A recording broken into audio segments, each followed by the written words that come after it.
ये बात सत्य है कि आपको लाठी डंडा इत्यादि चीज़ से आपको किसी पर प्रहार इतना जल्दी आप लोगों को नहीं करना है।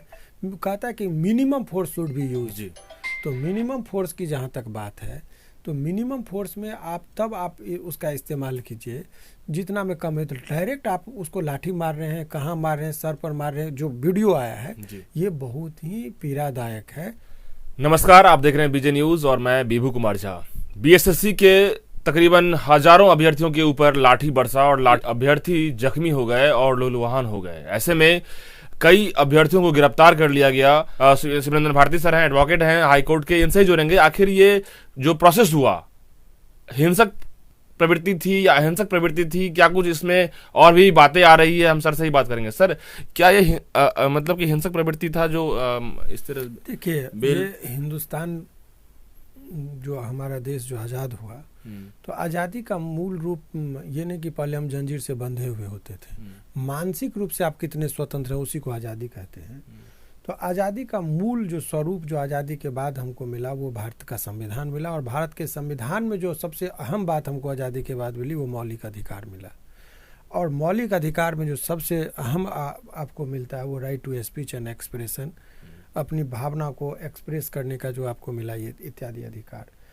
तो अहिंसक तरीके से यदि कोई आदमी, गांधी जी ने सत्य और अहिंसा का मार्ग दिखाया और गांधी जी के ही चरणों में उनके स्टैचू के नीचे गांधी मैदान में यदि शांतिपूर्ण तरीके से कोई व्यक्ति अनशन पर बैठा हुआ था तो वहाँ से उठाना किसी भी दृष्टिकोण से ये उचित नहीं है।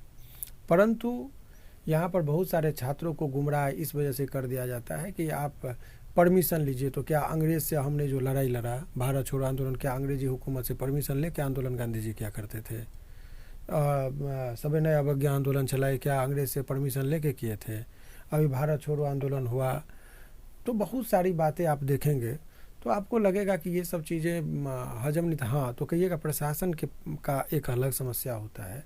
प्रशासन सामान्यतः यह सोचती है कि छात्र एक सुसुप्ता अवस्था में एक बारूद है, यदि उसको टच कीजिएगा तो कब विस्फोट होगा पता नहीं जी। तो छात्रों की इस चीज़ को देखने के लिए इस मामला ज़्यादा फैले नहीं, इसलिए उनको वहाँ से हटा दिया गया कि छात्रों का जमावड़ा लग जाता, फिर इतनी अराजकता की स्थिति हो जाती लॉ एंड ऑर्डर के नाम पर इन लोगों को वहाँ। लेकिन सर, आईपीएस ऑफिसर से बात हुई, वो उन्होंने कहा, पूर्व आईपीएस ऑफिसर हैं, वो कहे कि इसका भी एक रूल होता है, जब कोई मतलब अहिंसक आंदोलन में आता है और उस पर आप सीधे लाठी अटैक करते हैं, उससे पहले क्या होता है कि आंसू गैस, उससे पहले कई सारे तरीके हैं, वेट एंड वॉच किया जाता है थोड़ा सा, क्योंकि जो अपने ही देश के बच्चे हैं, अपने ही बिहार के बच्चे हैं, वो गलती जब सरकार आयोग से हुई है तब ऐसा कर रहे हैं। देखिए, ये बहुत ही अहम बात आपने कहा।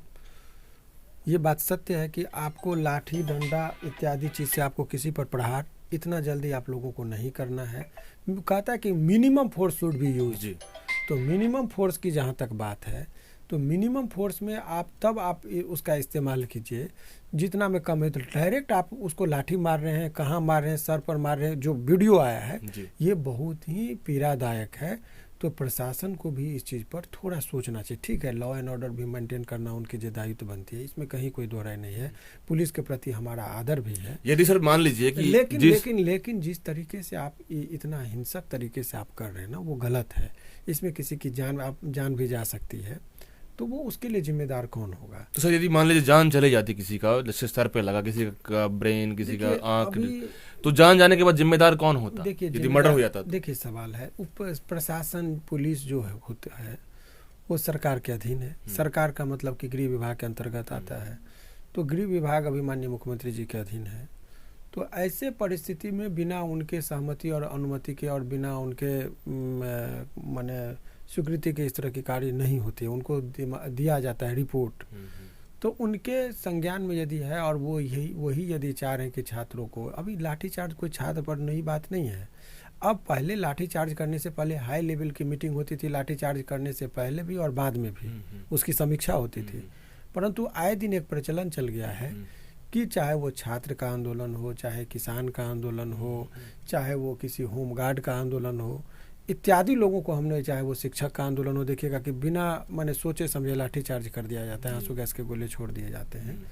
तो क्योंकि अब वो जानता है कि इसका इम्पैक्ट, वो जो मर भी जाएगा 2-4 आदमी तो कोई फर्क नहीं पड़ता, क्योंकि लोग बुद्धिल हो चुके हैं इस बात से। सरकार स्टूडेंट की जान भी चली जाएगी तो कोई फर्क नहीं है क्योंकि उसको अब समझ गया कि हमारा कुछ नहीं करेगा। पहले एकता होती थी ना, एक छात्र या किसी एक व्यक्ति, अब लगता है छात्र पर मारा गया है लाठी तो किसान के संगठन चुप रहेंगे, छात्र शिक्षक के संगठन चुप रहेंगे। यदि शिक्षक को मारेगा तो छात्र चुप रहेगा, नेता को मारेगा, किसी एक पार्टी को मारेगा तो अदर पार्टी चुप रहता है। मतलब तो प्रशासन के ऊपर डाल लो, राज करो, ये वाली नीति हो गई।